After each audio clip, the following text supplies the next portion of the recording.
The continuing story of Peyton Place.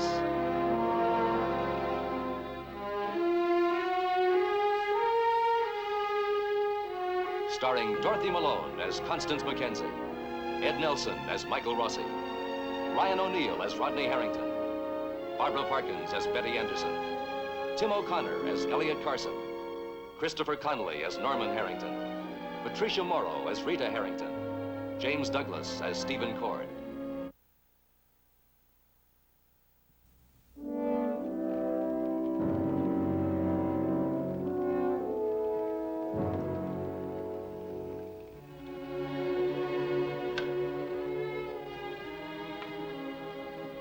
A long night has passed since Hannah Cord's startling testimony in the Lee Weber hearing revealed the secret that Martin Peyton tried so desperately to keep.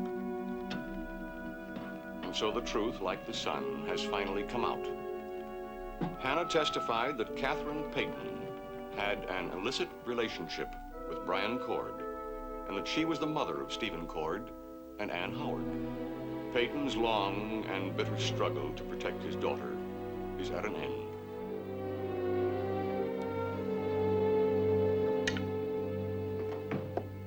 Is that you, Rodney? Where have you been? Out. I waited up just in case. All night? Is it morning already? Yeah, it's after 7. I waited up because I thought you might want to talk when you got home. Home. That's a funny word. Home. Do you want to talk, Rodney? About what, Grandfather? Home? Family? This is your home. Yes, and you and she are part of my family. Oh, it makes for a great heritage. I understand. After Mrs. Cord's performance in court, I appreciate how you must feel. Performance? You know, I don't think you feel anything at all. What I meant was that Mrs. Cord's testimony must have affected you deeply. Oh, yes, you could say that what Mrs. Cord said in a court affected me. It affected me to hear that my mother gave birth to 2 illegitimate children. I'm sorry you had to hear it in so bizarre a manner. What difference does it make how I heard it? It's true, isn't it? Yes, Rodney, it's all true. Would it have changed things if these revelations had been made sooner? I don't know. I don't know. It might have. But I'll tell you one thing. And it's been gnawing at my insides all night, making me sick. Every word Hannah Cord said on that stand you knew about. All these years you've known it. And you used it to manipulate people's lives. Who gave you that right? I acted to protect my daughter. And you and your brother. It wasn't easy, Rodney. What kind of a woman was she? How could she take somebody's life? How could she give away 2 of her children? What kind of a woman was my mother? She was all the things you think she was. She loved not wisely, not too well either. She had passions that were never curbed, never disciplined. I was too busy, wielding power, building up my own resources and my own ego. Too busy to bother with a spoiled little girl who knew if she cried, she could get anything she asked for. I left the molding of her character to governesses, tutors, and a fashionable finishing school. When there were complaints, I overruled them. I was too busy. Is that why you've protected her all these years? Because you felt guilty? Guilty? Only up to a certain point, Rodney. You see, I don't hold with those modern psychological theories. Whatever my daughter did, she will be held accountable. But whatever she did, she was my child. In my own egocentric way, I never stopped loving her. It's as simple as that.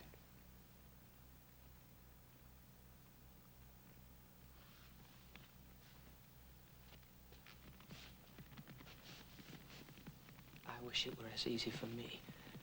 You didn't love her? Oh, I thought I did when I was a kid. But not like Norman.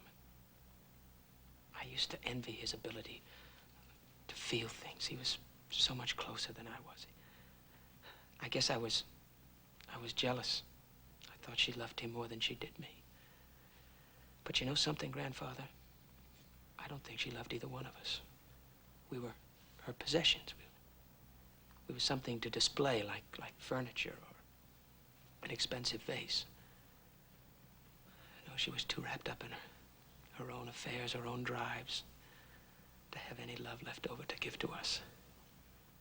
She loved you. The young judge so harshly. Oh, I'm not judging. I'm confessing. I guess I didn't love my mother. And now I don't feel any remorse about it. Only an empty feeling. In fact, almost no feeling at all.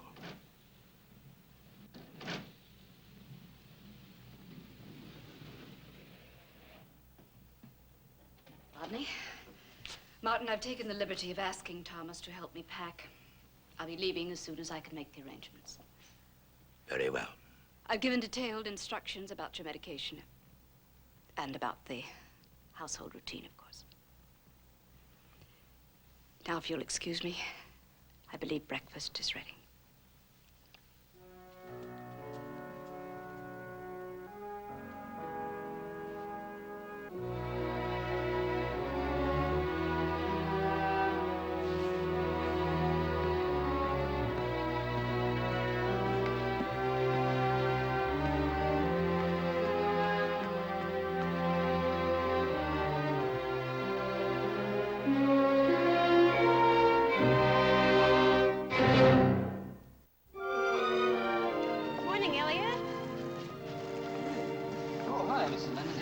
Careful you don't hurt yourself lifting that. I always thought the paperback books were small and light. At least that's the way my wife is advertising them anyway. Here, let me help you. Oh, thank you, thank you. Hello, Eli. Good morning, Mrs. Linden. Now, let's see Matthew. Oh, he looks nice and healthy. Looks like he's grown. You're doing, I suppose. Well, I can't take all the credit. He did gain 3 ounces this week. Good for him. Oh, he's a beautiful baby. Thank you. Hi, Dad. Good morning, son. Hey, it's a little chilly, you know. Don't you think he's just about had enough? Can't you let me decide that? As a matter of fact, I was just going to take him to the store so he could get his nap. Oh, I don't think he'll sleep. Then he can tend store and I'll take a nap. I haven't walked so far in years. Grandfathers are supposed to be in shape. I'll remember that next time around. Come on, Matthew. Looks like your father has a new lease on life. Well, you can't keep him down, that's for sure.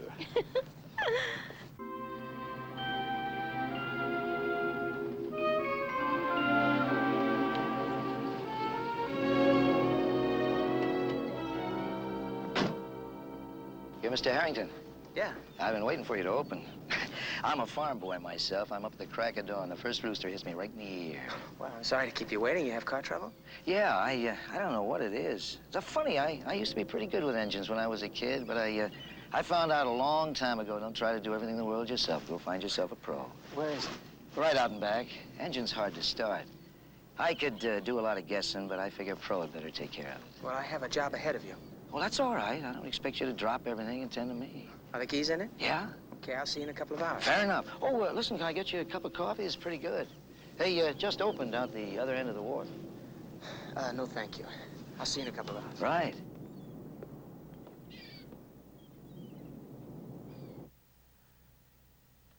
You'll be back, I promise you will. I don't know. Betty sounded awfully worried over the phone. He'll be back. And he'll be in the courtroom right on time, too. What makes you so sure? Well, you've heard of female intuition. This is male intuition. Stephen is behaving exactly the way you'd expect him to behave. He's off licking his wounds somewhere where the woman in his life can't see him. Well, he's due in court in half an hour. Yeah, I know. Hi, Betty.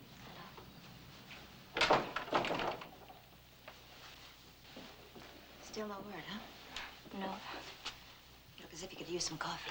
No, thank you. Oh, I'm so worried. Stephen feels things very deeply. After what happened, We could have done anything. Listen, Betty. When Steve put Hannah Cord on that stand, he knew what he was doing, and he knew what he was risking, but he was prepared for it. He believed that Ann Howard was driven to suicide, and he took Lee Weber's case in order to prove it. I thought he was a fool, and I told him so, and so did Mike Rossi. But he had the courage of his convictions. And the way it seems now, it looks as if he were right. He's a professional, Betty, in every sense of the word. He'll be back not only to wrap up this case, but to win it. I'll bet my bottom dollar on that. I keep imagining such horrible things. All night long, I've had hideous pictures flashing across my mind. Ambulances, police sirens. Betty, come here.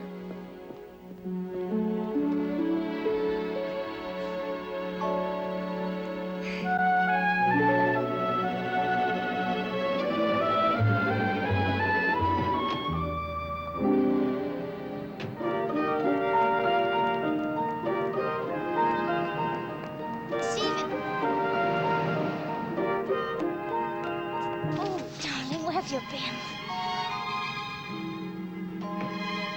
Come on, I'm doing court. I need a shave and a clean shirt.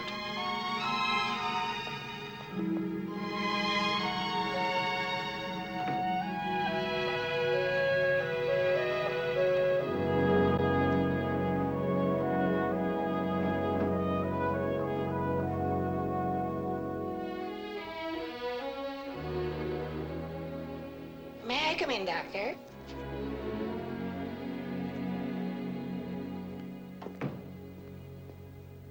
Just a minute. I have some very important notes I have to finish up. Oh, well, it's my back. And my throat, too, I think. Oh, do you mind my sitting here? No, not at all. I'm flattered by it, as a matter of fact. And, Rachel, I have some wonderful news for you. The district attorney, Mr. Fowler, called me into his office, and Mr. Chandler is not going to insist you go back to the farm.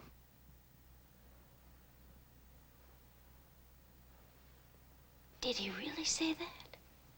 Yes? You mean I don't have to go back? Absolutely not. I'm free? I can do anything I want to? Yes, yes. Well, I mean, yes.